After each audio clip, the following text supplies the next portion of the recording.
Hi, everyone. Welcome. Thank you for coming to the NASEP workshop. Today, we have a special guest, Miss Mariah ShieldChief, who will be talking about writing, English writing, and being able to overcome some of the difficulties of writing academically in college. We also will have a brief presentation from Rudy McCormick about the Marcia Morgan Scholarship. And we're winding down in our workshop. So if you have any questions, our office hours are still the same. Mine are on Tuesdays from 9 to 2. So you can schedule that on Calendly, as well as Carol. If you need to meet with her one-on-one, you can use Calendly, as well as Kiara and Michaela. What else? We've had a SARSEF event happen, which is the Southern Arizona Regional Science Fair and Engineering. Oh my goodness, I can't remember. So we just had a couple of winners from our NASEP group. So congratulations to the winners. And Carol, am I missing anything? Nope. All righty. So let me give the floor over to Rudy first, and he'll go over the Marcia Morgan Scholarship information for you, and we'll follow up with that after the presentation of Miss Mariah. So Rudy.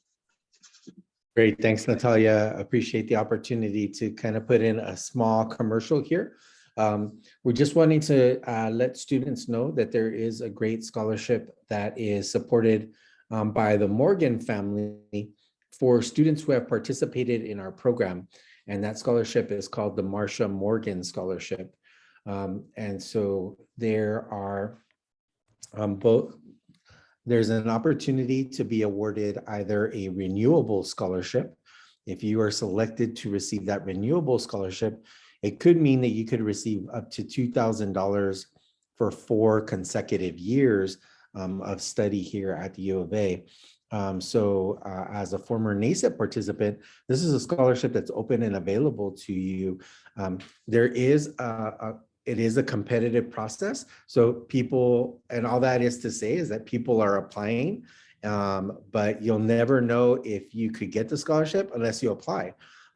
The other thing that I'll say is, while I say it's competitive, it also is not competitive. In the last few years, we sometimes we struggle sometimes to get students to apply for the scholarship. So I would say that there's probably been some years where we may have like 12, 13 applicants, and we end up awarding maybe 6 or 7 or 8 students. And so as you're looking at scholarship opportunities, I think that this is a really great one.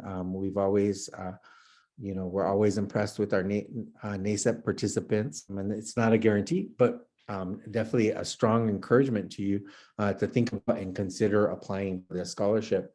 The scholarship, I am going to go ahead and put our website into the chat there. So you should see that pop up for you. Once you get to the website, you're going to see some of the application information there. If I'm not mistaken, I believe we've extended our deadline until April 8th to apply. And then we're asking students to do one of 2 things. You can provide a response to the following prompt using whatever media you prefer. Examples of media that can be used include, but are not limited to, written essay, poems, video or audio of spoken word, video presentations, songs, digital storytelling. You could use those to answer the following prompt. And that prompt says, in your preferred media, please tell us about your life path. The path should include where you are coming from, where you are now, and where you are going. You are free to interpret this however you want, but please keep in mind that the purpose is to give us an insight into who you are and why you are a good candidate for this award. So students could decide to do that. That's a little bit more on the creative side, I would say, maybe because you're deciding which way you'd like to kind of respond to that. Again, through poetry, through song, through video presentation. There's some different ways that you could do that. Or you could choose the second option. And the second option has a lot to do with what we're talking about today, is writing, right? So in the second option, we ask you to provide short essay responses of 250 words each to the following questions. And then there's 4 questions, and they say, what are your short and long-term goals? Outside of classwork, what has prepared you most for college? Discuss the significant challenge you have faced and describe how you overcame it. And what role did the program you checkmarked above play in your path to college? So I'm guessing for most of us that are here today, that would be our Native American Science and Engineering program that you would talk about briefly there. But that's 4 250-word essays. And all of those materials we're asking to be submitted by April 8th. And so that is what's involved in the process. Again, I will say that we have had NASEP students apply and be awarded this scholarship. I know of at least one student, and there could be actually more than that, but in my mind, at least 1 or 2 students who have received renewable awards. Those are the students that are getting this funding for more than 1 year. And then there are also some students that receive one-time awards. And those one-time awards can be oftentimes very helpful in terms of just being able to meet some of your financial needs in terms of the cost of books, things like that. Oftentimes those smaller one-time awards oftentimes can kind of help a student with some of those costs that are associated with college. Any questions that anybody might have about this scholarship opportunity? I don't have one. I just would like to point out, because I don't think it was mentioned just yet, is that the scholarship is open to anyone who has done early academic outreach programs. So of course that includes NASEP, and it's for students who are planning to enroll at the University of Arizona. So unfortunately, if you're deciding to go elsewhere, then this scholarship will not be available to you. But of course, if you are coming to the University of Arizona, definitely apply. Great point, Carol. Thank you very much for clarifying that. This is a University of Arizona scholarship. And then the other thing that I'll clarify too is that this is for students who are currently seniors in their senior year. Again, as Carol said, either having applied already to the University of Arizona or planning to apply soon to the University of Arizona. For any student who might be a junior and hearing this message, we want you to know that this is a scholarship that we hope to continue to be here and available in our office in the future. So next year, if you're currently a junior, next year, if you're deciding to come to the University of Arizona, as Carol has specified, then this is a scholarship that you could apply for next year as well. Great. Well, with that, I just want to thank Natalia for allowing me to put that brief commercial in and hoping that some of our NASEP students will consider applying for this great scholarship opportunity. I'm going to turn it back over to Natalia. Thank you. Thank you, Rudy. I appreciate your knowledge and being able to tell us more about the Marsh and Morgan. If you wouldn't mind being able to just kind of briefly go over it again after Miss Mariah's presentation, just in case we get more students in the room as we progress into the workshop. That would be great. So with that being said, I'd like to present Miss Mariah ShieldChief, who will be talking about English writing and difficulties and being able to get past these difficulties. So with that being said, let's welcome Miss Mariah. Hi. Kind of like the sound of Miss in front of my name, it kind of cracks me up at the same time. So my name is Mariah ShieldChief. Yes, I right before we started the presentation, we were reminiscing about, our own excursions from high school into the University of Arizona. I know that for myself, I graduated. I lived all over the place, but my senior year, we moved back to Arizona because I was born in Arizona. And we moved back to Arizona so that I could claim in-state tuition. So I actually graduated from Rincon. And from there, that's where I ended up getting into the New Start program and starting my journey into higher education at the University of Arizona predominantly. I did go to Oklahoma State for a little while. And that's actually where I got my writing credentials, was at Oklahoma State. But so let's talk about writing, or let me introduce myself first. So yes, Mariah ShieldChief. I'm Thanawatham and I'm Pawnee, as you probably can see from the license plate standing above me on my bookcase, because I can see it really broadly on my screen. It kind of cracks me up. And writing has been, for me, it's my gift, right? So we did also earlier talk about, I think there's a lot of people who end up being one or the other, more comfortable with science and engineering and math, of which I will admittedly tell anybody that I'm not great at math. I can do simple math, but when you get me into imaginary numbers, I don't understand. Was really super good at geometry though. But writing, just like math kind of messes me up, I can imagine that writing for a lot of people is a little scary. And I think that there's something about putting your words onto paper that we all think that it's proof of our mistakes, and that it's a lot harder to erase them, especially because part of what's on that proof, or a part of that proof, is how you think. And so I want to dispel some of that. It's true that writing is thinking in a lot of ways, but our thoughts change all the time. And we all change how we think about things often. And so it's not, nobody should think about writing as being immovable or hard. What you can think about it as is being the way you sound when you talk, and an opportunity to sound better when you talk, right? Because you can go back over it and change the things that you don't like the way that they sound. And that, I think, is probably like the biggest hint that I can give to anybody about when they're looking at their writing, when they're going back and they've done, if you've ever, you've done papers. I know that you have your juniors and seniors, you have English, you're writing papers, you're probably even writing about like Shakespeare stuff. I know that I, as a senior, took a class in my English senior class, and we did a whole bunch of Shakespeare and essays about those pieces and others. We even did Cyrano de Bergerac.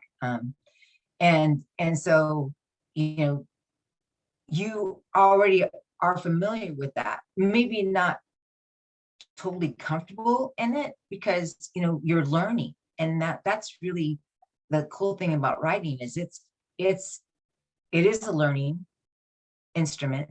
And it is also something that you can go back at later and fine tune.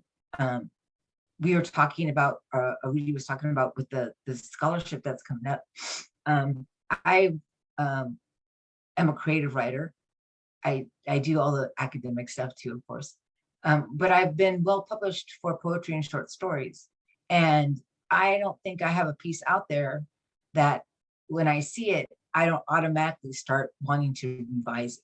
And it's one of those things where, you can take your words and fine tune them always. So I just want to, I'm hoping that by what I'm saying, makes you feel a little bit more comfortable. So I've got a couple of slides here that I hope are going to help you out a little bit more with what I'm thinking. Okay, so with one of the big ideas that I would like for folks that are just starting to come into stride with having to do academic writing, that writing is craft more than it is your gift, right? So I don't want anybody to think, well, I'm just not good at it, right? Just like I know I just said that I'm not good at math. I'm sure that if I was forced to do it more often, I would become better. The thing is that generally, I mean, once you get into college, writing is kind of almost everything you have to do that's not a math or an engineering class or chemistry or SAT. Writing is a big part of higher education. And so you will have to do it, especially as a freshman. You're going to take writing 101, 102. You're going to take writing intensive courses, for example, like American Indian Studies, Many Nations course, which is a writing intensive course as well, and a general education course. So writing is a gift that once you hit college is something that is useful to you. And I'm hoping that folks understand that it's something that you can work at. It is erasable, especially in the world of Zoom and PowerPoint and Microsoft Word, which really is great because it tells you when you misspelled something, or it tells you when you use a question mark instead of a period, that kind of stuff, which is nice because you can go back over it really quick and at least look at those things and fix them. So helpful hints, advice, and words to hopefully write by. So that's just my thing. And cool. So some of the broad strokes about it is that when you are dealing with writing, so for example, it's a good thing that the Rudy said that gave you the questions, right? So how do you want to answer the questions or assignment that you have? So you want to already, at least if you can, in those times like this, where a question is before you, you've got time to think about it. You think about it because writing is thinking, and it helps you to plan in your mind, if that works, or write it down on a piece of paper. I was never, I'll tell you, I'll be honest, I was never good at outlines. They tried to teach them to me when I was, I think starting when I was a junior in high school till I was like a sophomore in college, and I never was any good at it. But what I could do, what I did, I think fairly well, is I would think about, what am I writing about a book? Say, am I writing about the Lone Ranger and Tonto fistfight in heaven? Am I writing about, I don't know, Fool's Crow, or whatever I'm writing about, I've read and want to know what my big idea is. So that's what the thing is. What is your big idea? What do you want to say about Lone Ranger and Tonto? The Lone Ranger and Tonto Fistfight in Heaven is a collection of short stories that really encapsulates modern pop Indian culture in the late 90s, right? And I can say that because you talk about Pepsi, basketball, and interrelationships with parents and others, right? And that's those three things I just named. Those are how I support my big idea. Okay, and then that's where we go with 3. How are you going to prove it, right? So do you have instances from your lesson or your text that will support your idea? Well, in the text, I don't know if we all have read the Lone Ranger and Tonto Fistfight in Heaven. If you have it, it's fun. It's all written like in little short stories. And so you don't have to feel like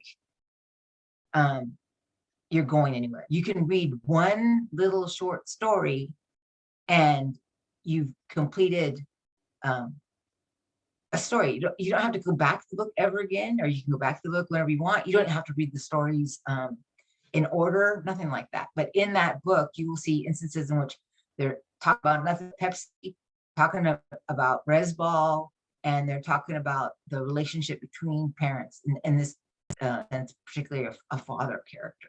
And that's in that book. And those are the ideas that I have about why it's talking about modern popular culture in the 90s, because that was the thing that, and yes, I'm showing my age, so forgive me. Then here's one that goes along with something else. Do you know what your writing reads like? And that's an important question. If you're not rereading your writing, you can often get yourself lost, because sometimes we are thinking words that we don't get down on the paper. And so knowing what your writing reads like entails that you need to read your writing. And you also, as these things that I have down here, did you know, which we'll go over in just a second, if you read it out loud, that really helps with knowing what your writing reads like. Did you answer the question? Did you bring ideas about the topic or assignment together in a manner that makes sense to your reader? So it can't just make sense to you, it must make sense to your reader. So when we do these things, right, reading is not like talking to somebody. When you're talking to somebody, you know who's listening to you. When you're writing, you should know who's listening to you, because it's going to be the scholarship committee, it's going to be your instructor, it's going to be your peers, so you want whatever you're writing to be able to be relatable to them. That means you take on a tone that matches what they can understand, right? And we as human beings, especially as tribal people, we have a different way of talking to our own than we do to somebody who's not, right? We have a different way of talking to our grandma than we do to our cousin, right? That's true. I mean, like, I'm not telling you anything that you don't already know. I mean, we can be kind of raw with our cousins, but we would be very hesitant to speak that way to our grandma, that kind of stuff. So be aware that helps you to know what your writing reads like, and so therefore sounds like. And if, for me, the way that I relate to writing is that because I am primarily a poet, my writing really is about what it sounds like. And I tend to be very aware of that fact. And then, so knowing who your audience is will determine whether you think what you wrote will make sense. And then, and this is one that I've got up here as a big thing, because it is a big thing. And I think a lot of us don't do enough to address it. I know that I will, like, oftentimes just like, I'm so used to seeing the red squiggles that I don't address them. So hopefully I'm not going to have red squiggles on here that aren't on purpose. But so did you address all the red and blue squiggles in your document, right? So Microsoft Word does that for us pretty naturally. And it even has a button in review where you can do it, and it checks everything off, talks about your sentence structure, talks about all of your misspelled words, talks about your grammar, where you left or did not leave commas and all that other stuff. So those are handy dandy tools that you can use and that help you out. I mean, it still helps me out. And so here's some things about writing. Did you know that a thesis statement is basically a formula? And so I don't know, but it is. So what I mean by that is it's the statement of your big idea, and then it's almost like you say, because this happens, and this happens. right? I believe this about football, America. So that's easy. Football is America's sport because it has the most fans on TV. The most money is spent for the average production of a game during the regular season, and the tickets and commercials that go on during the Super Bowl are the highest in the world during that 3.5 hour time period, right? So that's the formula. I believe this because of this, these three things. And then did you know that when you do that, that there's a way in which you can weigh and present your ideas that are supporting your big idea. So those reasons that you have to support your big idea is they should be ordered, and they should help you make the most effect. And so if you can remember this, hopefully you will remember some of this, but this is a really good tip, which is when you're writing your thesis and you're using 3 and whatever, when you write this and you have 3 ideas on which to prove your thesis, your strongest idea should be last, because that's the idea that's going to remain with your readers. Your second strongest idea should be first, because that's the idea that's going to strike and be provable to your readers. The idea that is your weakest should be sandwiched in the middle so that it's surrounded by higher level strengths than itself. And that doesn't mean that you should have crappy idea and 2 really good ideas, or an even better idea and less better idea. It just means that if you're looking at how you're supporting your idea, that the one that is the least important, the least strong, the least whatever, goes in the middle. So it kind of helps you to be able to leave a good impression in the mind of your reader. So along that, the way you list your ideas in your thesis statement is the order that they should be addressed in your essay. So if you write them in your thesis statement 1, 2, 3, they should be listed in your essay or short answer as 1, 2, 3, not 3, 2, 1, right? So that's why a thesis statement is kind of like a roadmap. You may have heard that many blindingly times before. And then I've got the thing about the optimal way to list your ideas in the essay. I said that. And we talked about how it sounds, right? So the best way to proofread a paper is to read it out loud. And what's cool about that too is that when you read it out loud, you hear yourself and you hear your writing voice. And I think one of the best compliments I've ever had from people who I've written with have said that they hear me, they hear my voice when they read my writing. And that's your personality, that's how you think, that's the strength of your thoughts. So all of that all rolled up into one.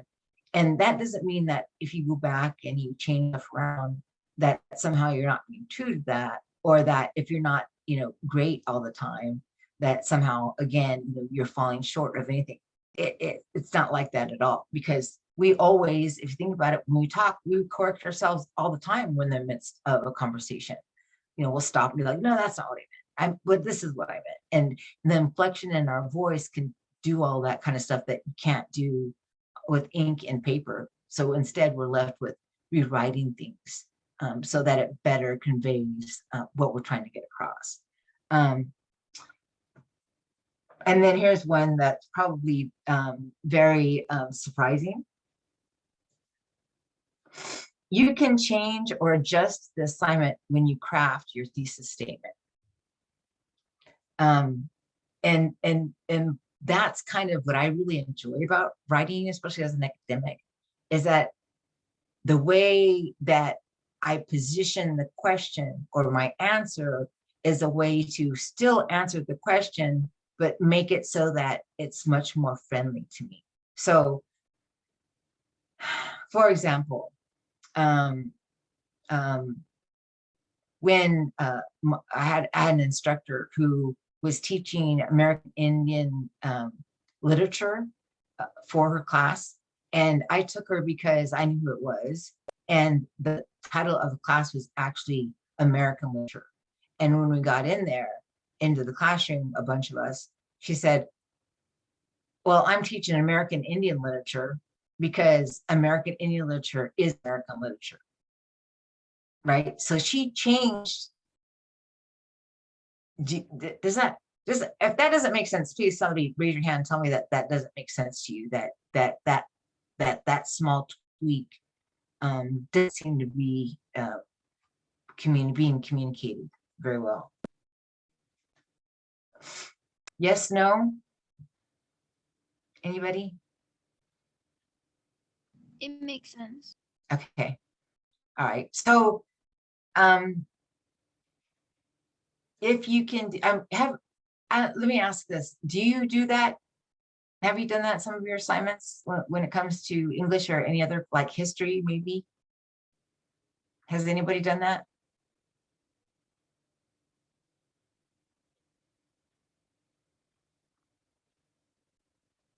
No?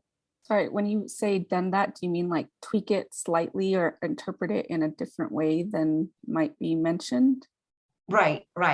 Tweak it in a different way that might be mentioned, and addressing what they want you to say. Well, because what happened when that instructor said that American Indian literature is American literature, right? So she's addressing American literature, but she's also stating what she's going to be doing. And it is, right? I mean, but it's a very fine line. And so that tweak or that adjustment can help a student who's writing toward a midterm or a final, or your final paper for the semester, when you're talking about taming of the shrew or whatever. So that's just a helpful hint.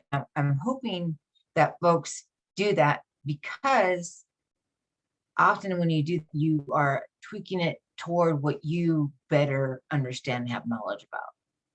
Is that coming across at all? I mean, I know it seems a little scary, but I think that if you address it directly, knowing that somebody might be upset that you tweaked it, but you've got a reason for tweaking it, often it's going to work, right? Because writing is about how you think. And when they ask you to write, they're asking you what you think.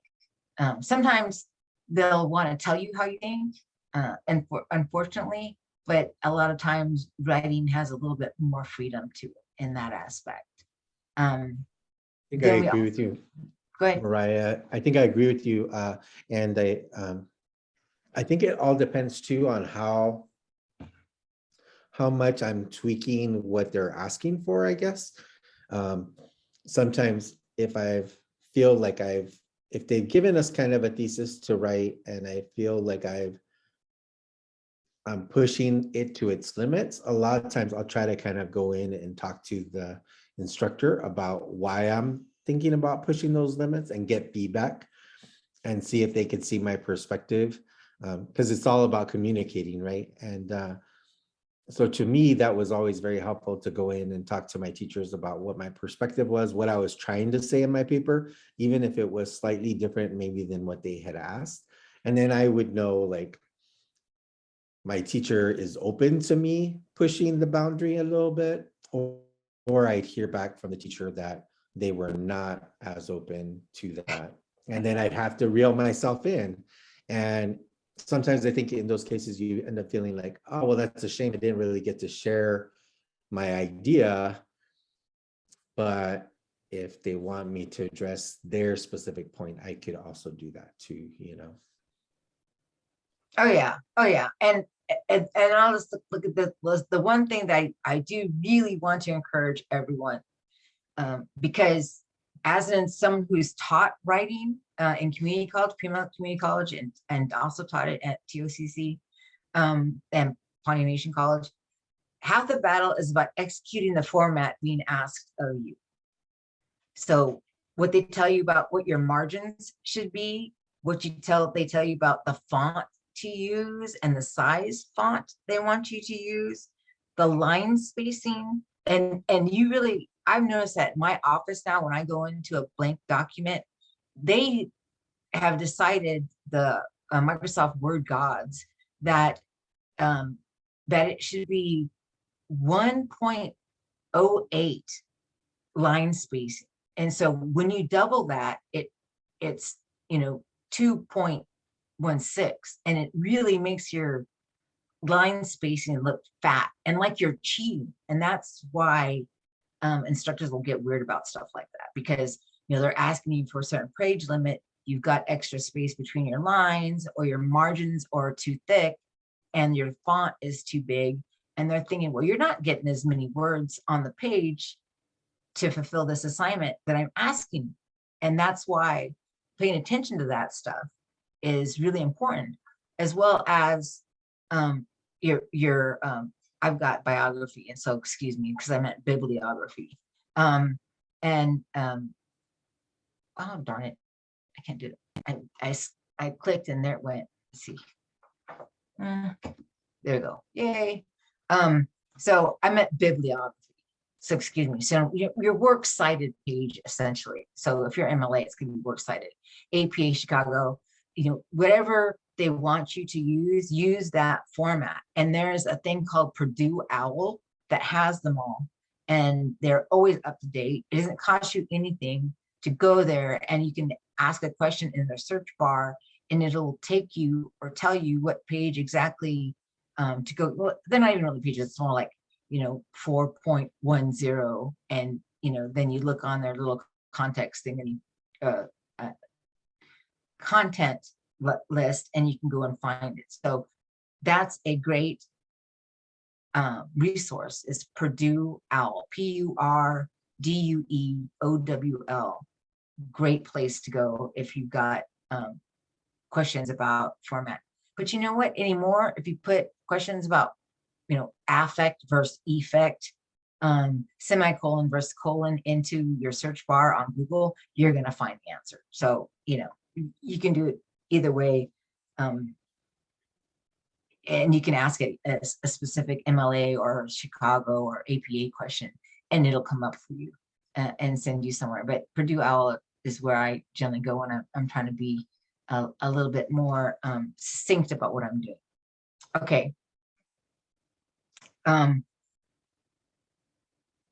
Even Shakespeare wasn't Shakespeare with his first draft, and so I really want to impart to people who are, you're just really getting started in your writing careers, as you are, in your not senior, but in your upper level high school years, is you're starting to write now. And this is where I learned to write in my junior year. And this is where they want you to take, your tests, I want to say LSAT, but that's for law school. What is the one for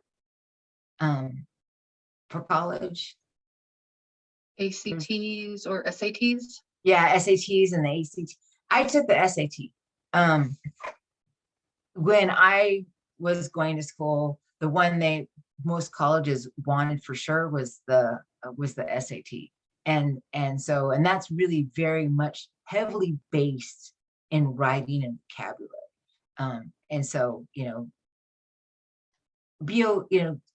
if you are more relaxed about what you're putting on the paper, it reads that way, and it reads with more confidence. I know that kind of sounds kind of crazy, but it's true.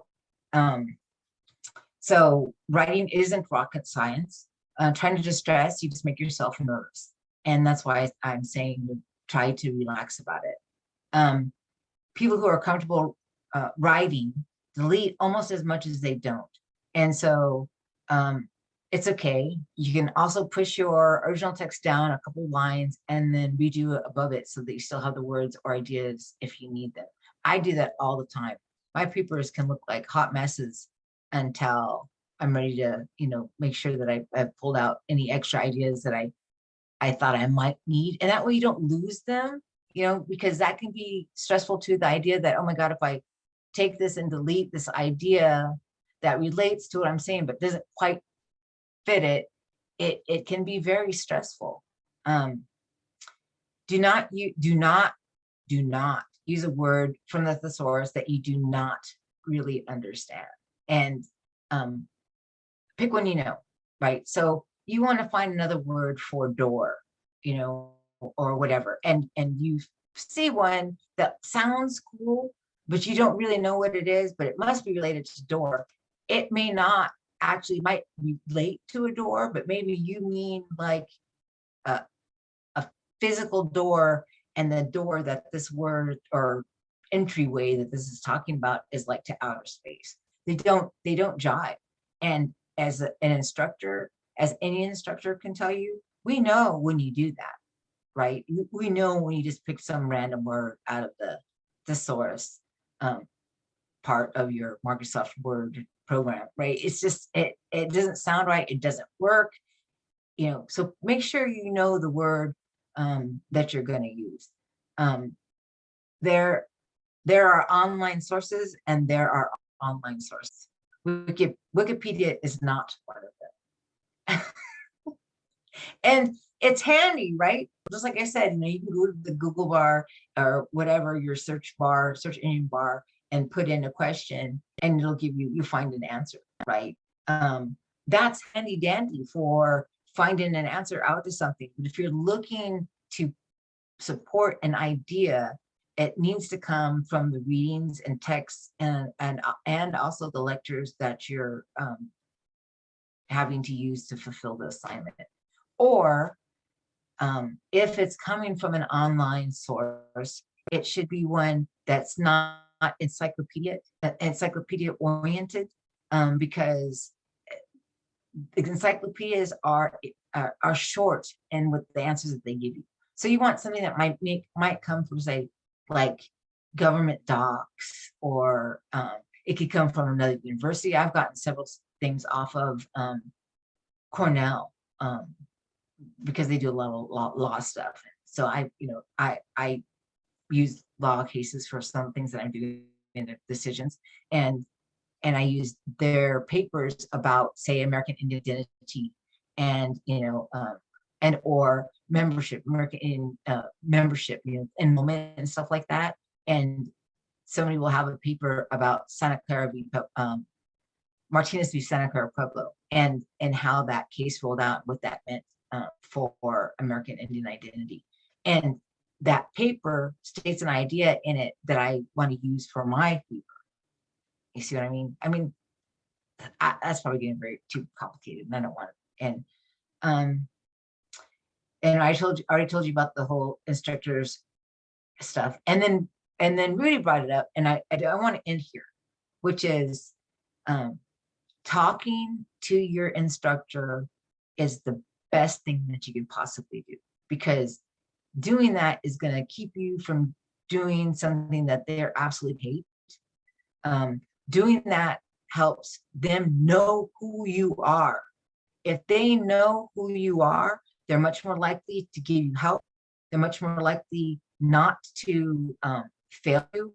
They're much more likely to believe that you know something that you accidentally answered weird for. For example, one of my instructors, I took an exam, and because I knew him, I spoke with him often and all the time. He knew I knew the answer, and I was in a rush or all excited about it, and wrote something stupid, like it was like one of those things where it was true or false, and it was supposed to be true, and I circled false like an idiot. But he knew that I knew that it was true, and so he didn't hold it against me. I was always very grateful. It made a difference between an A and a B, and I'd much rather have A than the B. So as an instructor myself, I would prefer that students come and talk to me, and it helps me to know how they're thinking, and I help them. I've had a lot of students, once I told them what I'm looking for, be able to come back and provide that. And they went from getting a C, literally from getting C's in their essays to getting A's. And that's what you want as a student. They can help you find ways, and are really going to be willing to help you find ways that you might find hard to support or understand, right? They're going to help you with the text more. They're going to help you find resources. They're not going to answer the question for you, but getting to know them is probably the best thing that you can do for yourself as a student, especially when you find whatever's going on in class challenging. I know that was, I feel, like I'm out of breath. So I'm sure that felt like a lot of information. I can leave there's nothing here that's, top secret by any means. So if Natalia would like me to, I can just, hand over these slides and people can look at them. They're just kind of highlights. They're just like hot tips about, writing. And hopefully that what I want to convey most is that writing is not a magical gift.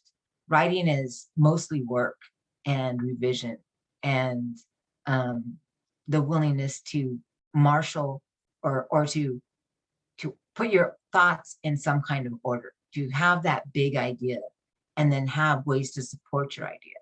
And that really is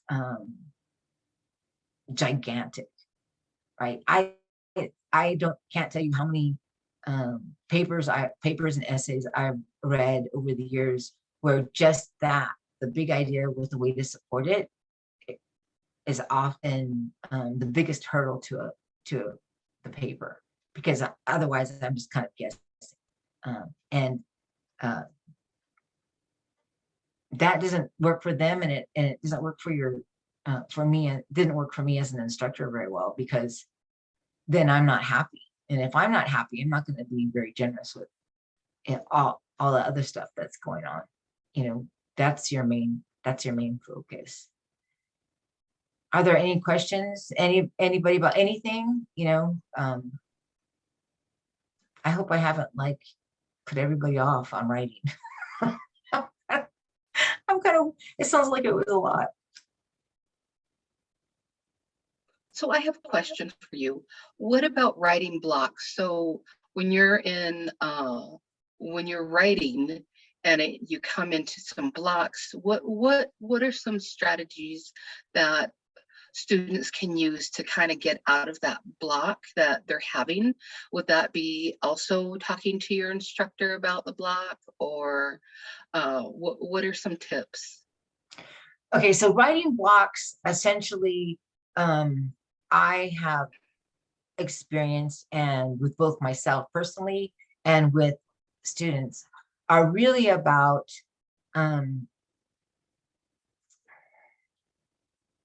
being super nervous, and you get to this point of I don't know what I read. I don't know what I think about what I read. And so having a conversation with your instructor is great.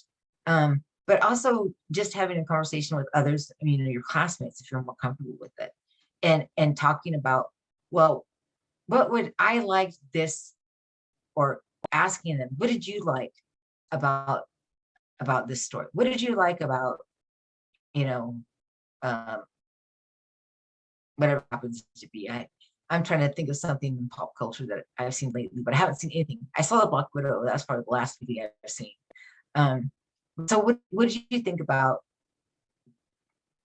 something in whatever you're having to write about, and especially if it's a classmate, because then it's a lot easier. You guys can together figure out something that was strange to you, or one may have a different take on it than the other.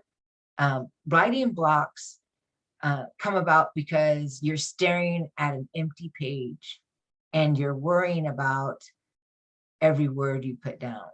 And the best thing, if you ever watch like the Travel Channel, you know, and they've got like Dead Files or Ghost Adventures or any of those things, right?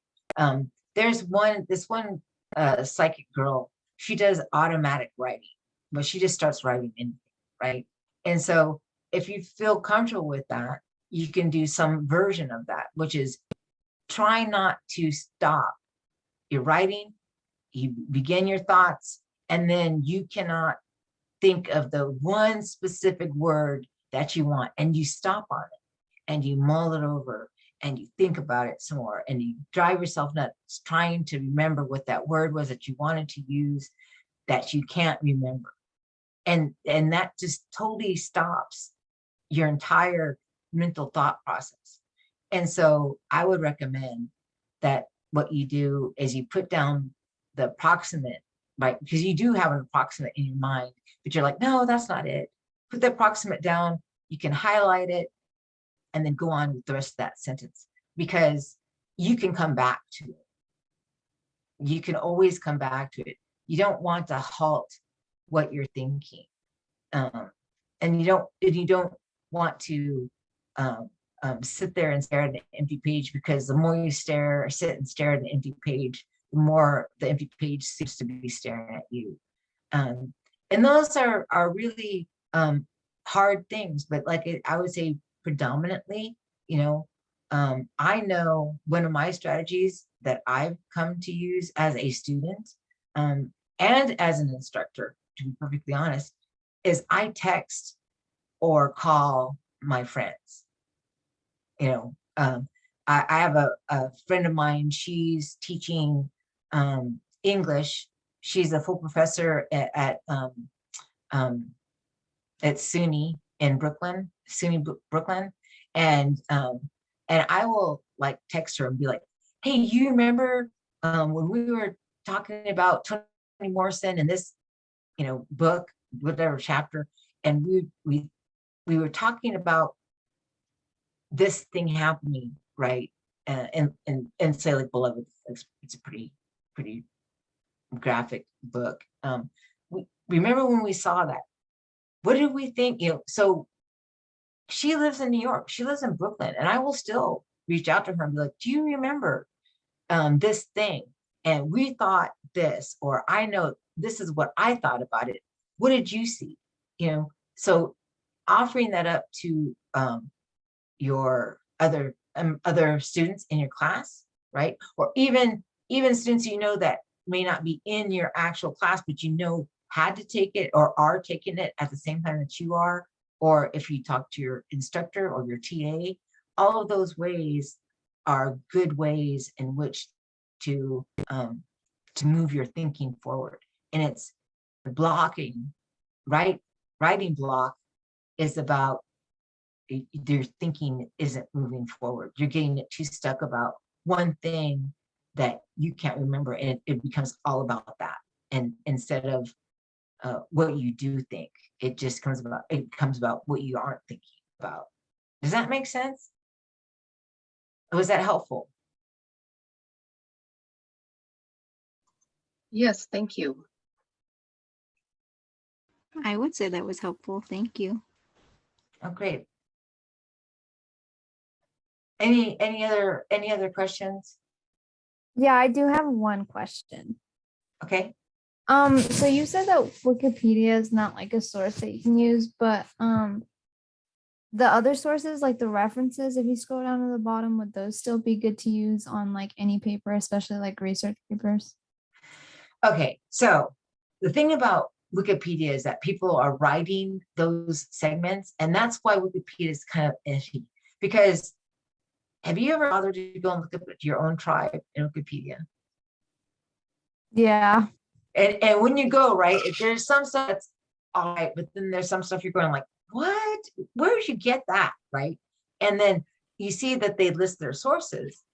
And this is an American, so as an American Indian Studies academic, I have found that I have to use my cultural filter to go through a lot of those resources, right? Which you're talking about, the stuff that you're finding at the bottom of a Wikipedia page. Well, it's cool to use those resources on the bottom of the Wikipedia page if you go to those resources and look at them yourself.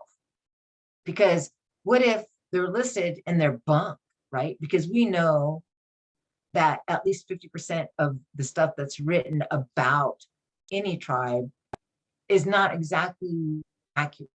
There's a lot of reasons for that, but and it's not necessarily the academic's fault, right? Things. I know my dad has told me about how his grandfather and his age mates. So my great-great-grandfather, not great, it's my grandfather's father. So it was just one great. His cohort people would come back about cultural anthropologists coming in and asking them a bunch of questions, and they would literally laugh about what they said or what they didn't say about something.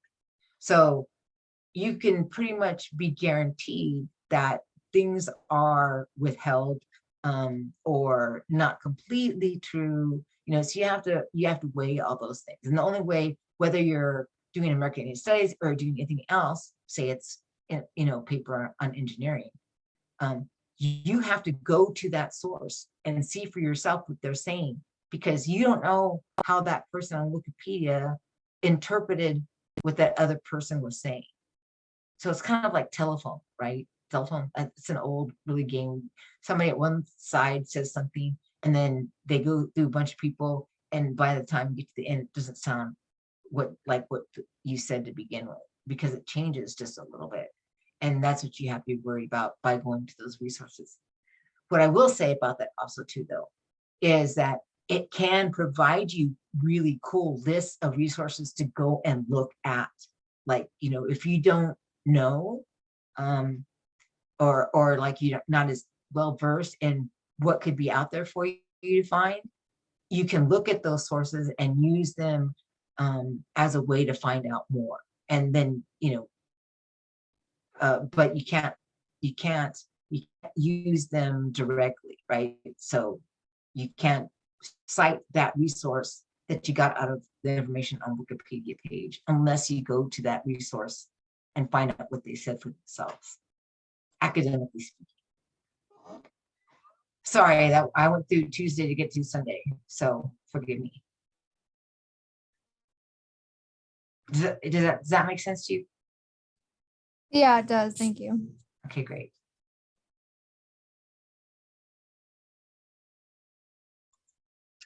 More questions, students? Anyone? This is the time to ask, as Mariah is the professional and is able to talk to you about writing. And this is a safe place, because I know that sometimes it can be scary, and I know that there are just little things that can get in the way of progress in our writing. I think I just wanted to say, Mariah, that earlier today we were talking about the fact that there sometimes students can see themselves as either a person that's great in math and science, or a person that is just a writer. And because of the fact that our students are mostly kind of math and science, or at least that's what they've told us a little bit about themselves, I appreciated from your presentation, I think, some connections that I made between what you shared of the writing process to kind of the scientific process, or to the process of science, or engineering processes, which is that it doesn't have to be perfect initially. A lot of times, as people are kind of prototyping ideas, they get cardboard and they put together something that's supposed to kind of look like and kind of act like what a phone might fold up into. But they start off with these very kind of basic materials, And it's kind of through that iteration or that coming back to their ideas, asking themselves, how can I kind of make it a little bit better, that they can get to that point of then kind of having a refined end product or a refined kind of even science project. And I think that from some of the things that you mentioned, it is also like that in writing. You kind of talked about writing, that it can be like a formula, which again, I think our math and science folks could kind of connect with. And then it also is this kind of process where you don't start off with the very best, right? They didn't come up with the iPhone 15 first. They came up with the iPhone 1. And every year they're kind of going back and looking and saying, how could we make it just a little bit better? And it's that same thing, so much we hear about the writing processes, going in, getting feedback sometimes from others, and then also doing our own self-checking and being able to use tools that can help us to make that writing even more and more crisp. So some things that I hadn't thought about in terms of how writing can connect to STEM that your presentation has made me think about. So thank you. Oh, great. I'm glad that works for you. And I realize too, like, a lot of us can think with pictures, right? So your writing can also do that. Like if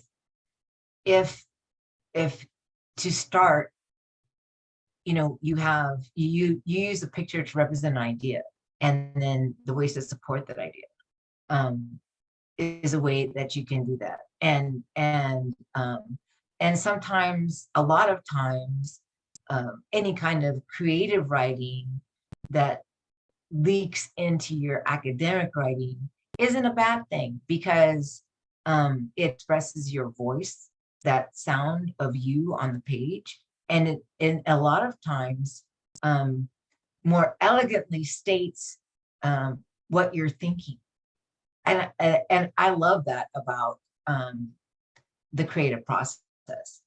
It may not be always the most perfectly grammatically correct, but it sounds really good. So even unless your instructor is a complete and utter grammarian, which I've run across those, I'm not gonna lie, they've ripped me to shreds.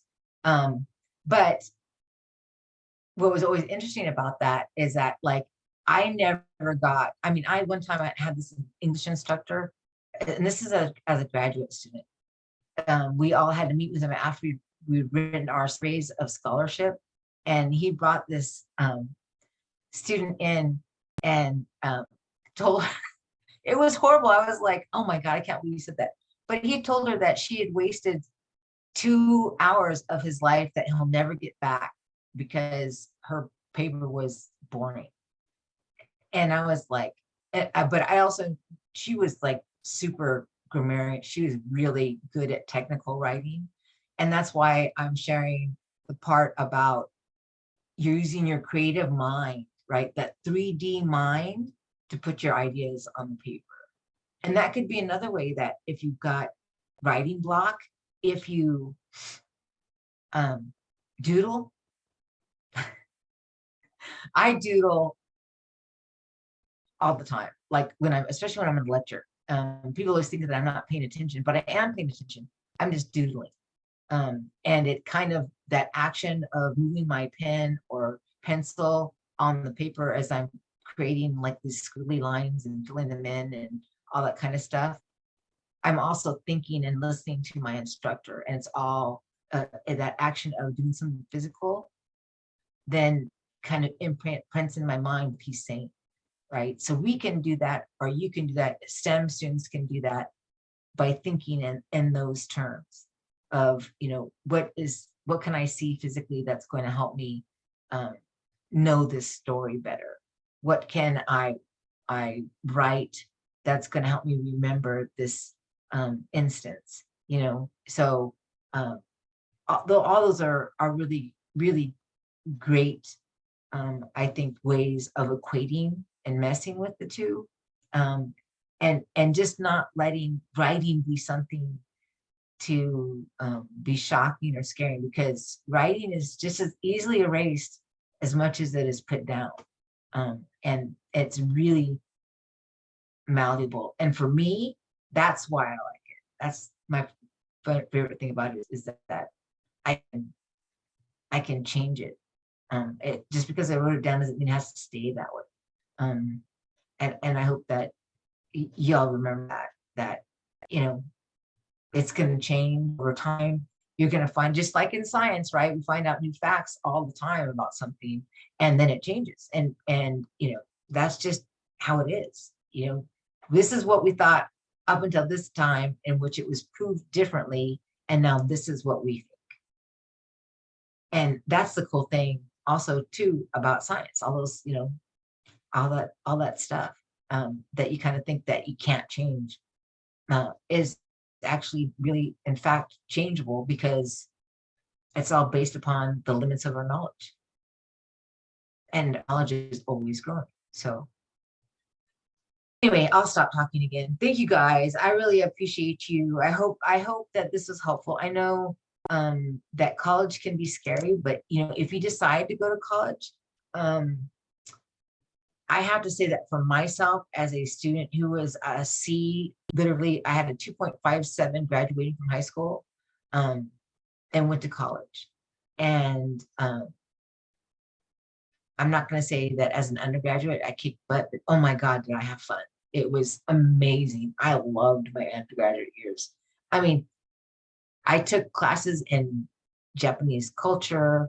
I took all kinds of stuff that it was really a whole new universe of learning that at high school you don't really understand is there. So I hope you all find what I've said about writing useful, that hopefully at some point in your writing careers you'll remember something, but like, oh yeah, I remember that, or I can't believe she was right about that. That would be cool. That would, for me, I wouldn't know about it, but it would still be cool if somewhere along the line you're like, oh yeah, that is true. You know, I wish you a lot of luck. Hope you all decide to come to the U of A and do Wildcat, you know, Wildcats forever. So thank you guys. Thank you, Mariah, for your presentation. There was a lot said, a lot learned, and if you want to stay on until afterwards, we can go over the presentation again and just kind of talk. And that would be nice if you could just stay on. I'm going to hand it back over to Rudy so he can discuss the scholarship opportunity for students who had just came back to the or who logged in. So Rudy, I will give the floor over to you. Natalia, thank you very much. And just really quick, something that we sometimes will do to try to kind of show our appreciation of our speakers is just, we may really quickly ask everybody to unmute themselves, kind of give a big round of applause to Mariah for her presentation and for her time in preparing for today. So if we could give a big round of applause there. Thank you. Thank you very much. Thank you. Thank you, everybody, for kind of showing that appreciation. I wanted to mention to everybody, I'll mention really quickly that earlier there was kind of a question about citations and things like that. And so I put into the chat one of the resources that had been presented at a previous presentation, which was put together by Paula Johnson, that has some resources there that even myself, I find like that this is a really great resource to come back to, because it's very hard to kind of keep in mind all those things that you need to do when you're citing different work. And so to have something like that is very helpful, as well as that Purdue OWL resource that Mariah shared. I think that that's a great one as well. So put those in the, I am right now putting the link to the Marsha Morgan scholarship into the chat as well. This is a scholarship that students can apply for. And thank you, Carol, for sharing your screen and for kind of sharing the website. You'll see there that tells you a little bit about the program. or about the scholarship. It's an opportunity to earn a scholarship between the amount of $1,000 to $2,000. We even have some awards where the students will receive $2,000 a year for 4 years. So they end up getting $8,000 over their 4 years of college. And so the only way that you can apply for these scholarships is if you were previously a student in one of our programs. And so guess what? All of our students that are on the line right now were formerly in NASEP. So that means that you're eligible. And that means that there's not a lot of people out there that are eligible. So whether you're a senior that would apply this year or you're a junior that might apply next year, this is a great scholarship opportunity. I will mention, and Carol clarified this earlier, that the Marshall Morgan Scholarship is specifically for the University of Arizona. So it could be that you're looking at another university or another college to attend. Hopefully you'll be able to kind of find some scholarships that will kind of help you to attend those universities. There's definitely scholarships out there. But this is one specific for the University of Arizona. So if you're a senior who has already been admitted to the university, or you're a senior who's in the process of still applying to the university, Marshall Morgan Scholarship is a great scholarship. From this website, you can go ahead and view or download the application. When you click on the view, Carol, can we click on that by chance and see if that will pop up? When we click on view there, you're going to see the scholarship application. And you're going to notice first, for some reason, this one says March 4th, but it's actually, we've extended the deadline until April 8th. So I'll check to see why that is, and we'll try to get that fixed. But April 8th is the new deadline. So I'm going to put that into the chat, April 8th deadline. And then you'll see that we asked you to do one of two, or kind of tell us a little bit more about yourself through one of two ways, which is you'll see here that we ask you to do one of the following options. You can either provide something that might be kind of seen a little bit more creatively through a sample of media. That media could be a written essay, it could be a poem, a video, audio of spoken word, it could be a video presentation, it could be a song, it could be digital storytelling. But if you do that creative suggestion, then you have to respond to this prompt, which is, in your preferred media, please tell us about your life path. The path should include where you are coming from, where you are now, and where you are going. You are free to interpret this however you want, but please keep in mind that the purpose is to give us an insight into who you are and why you are a good candidate for this award. So that's telling us a little bit more about who you are. Or a student could say, I want to take into account everything that I learned from Mariah, and I want to write some short essays. And so you could take these 4 short essays, which are limited to 250 words each, and you're going to talk about the following topics. What are your short and long-term goals? You would write a short response to that of 250 words. Outside of classwork, what has prepared you most for college? Again, a short 250 words on that. Discuss a significant challenge that you have faced and describe how you overcame it. And then finally, what role did the program, and in this case, we're talking about NASEP, play in your path to college? And you can tell us about kind of how NASEP, what role the program has played in your path to college. So you could either do the creative response up here, or you could do the written responses, which can also be creative in your own way too. But these 4 short essays here, if you work on submitting both of those, then your application will be considered for an award. It's not a guarantee, but I will say this, we have had NASEP students who have received this award in the past. So why not try for it? The other thing is that sometimes when you apply for like national awards, there could be hundreds, sometimes maybe even thousands of students who are applying. You can still apply to those, and I still encourage you to apply to those. But in the case of this application, I want to say in the past, we've had probably under 20 applicants, or sometimes even under 15. So if we're giving 6 to 8 awards out, that's a pretty good kind of set of odds that you could possibly get an award. So sometimes applying to big scholarships, national scholarships, that's a good thing too. But sometimes finding small local scholarships is also a good thing. But again, I will remind that this is a scholarship for students that are coming into the University of Arizona. If you're a current senior, you could apply for this scholarship. If you're a junior and you're thinking about the University of Arizona, keep it in mind because you can apply next year, and we would love to see your application come through. So that's a little bit more on the Marsha Morgan Scholarship. I'm going to take a moment and see if anybody has any questions about that scholarship opportunity.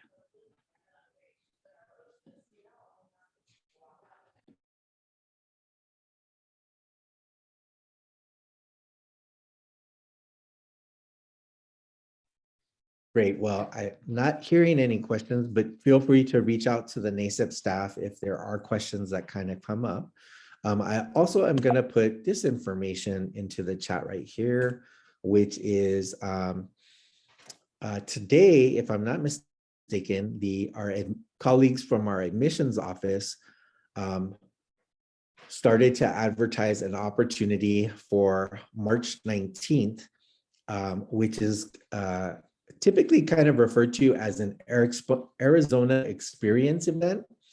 And this is for any NASEP student who's interested. If you want to learn a little bit more about what is offered through the University of Arizona, this Arizona experience event, this time in particular on March 19th, is being combined with our Native American Visit Day. So it's an opportunity possibly for you to come onto the university campus. I think that they may even have some virtual opportunities as well. But if you're able to come onto campus and you'd like to get to see a little bit more of that, you definitely can. I also right now I'm gonna put into the chat a photo, which hopefully will come up. And then that photo is just a little advertisement for the event, and it does have a register here bit.ly link. So you can go to that small bit.ly link, put it into the website, or I'm sorry, put it into your internet browser, and then that will allow you to register for the event. That event may be of interest to you, or you could potentially have younger siblings that might be interested in it. I don't know if Natalia or Carol would say anything else about that opportunity to come to the Native American College Day visitation.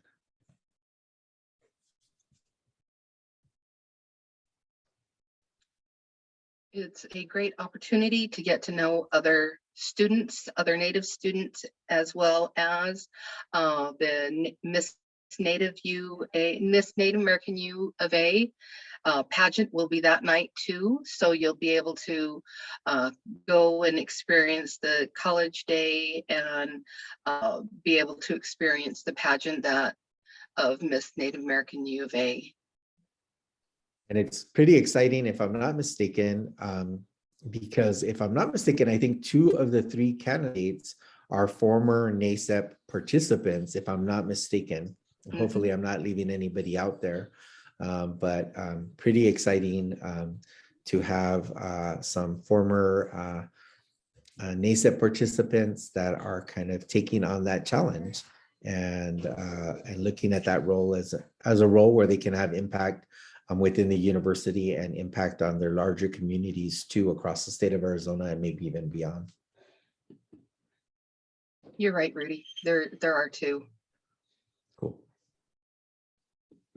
Great. Well, with that, I'm going to go ahead and turn it over back again, just hoping that I'm very grateful to see all the students on the line today. Glad that you were here for Mariah's great presentation. And happy to share more information about the scholarship opportunity, and then also to share information about the upcoming Arizona Experience event that's being kind of that's occurring at the same time on the same day as our Native American Visit Day, I believe is how they're referring to it in the text. So thank you, everybody. And with that, I'm gonna go ahead and turn it back over to Natalia. All right, one last time to ask questions for Mariah. And I'll give you a minute to be able to come up with a question for Mariah. Any last questions, burning questions for anyone? Let's see. Let me see, I don't see everybody on. No. All right, well, we'll excuse the students and the staff can stay on and just kind of chat for a minute. And I want to thank everybody. Let's unmute one more time and give Mariah a round of applause. Okay, everyone unmute. Thank you. Let's thank her for her great presentation. Thank you. All right, so students, we'll see you in a couple of weeks at the next workshop, if not sooner. See you, everybody. Thanks for coming. Thank you for being here, everybody.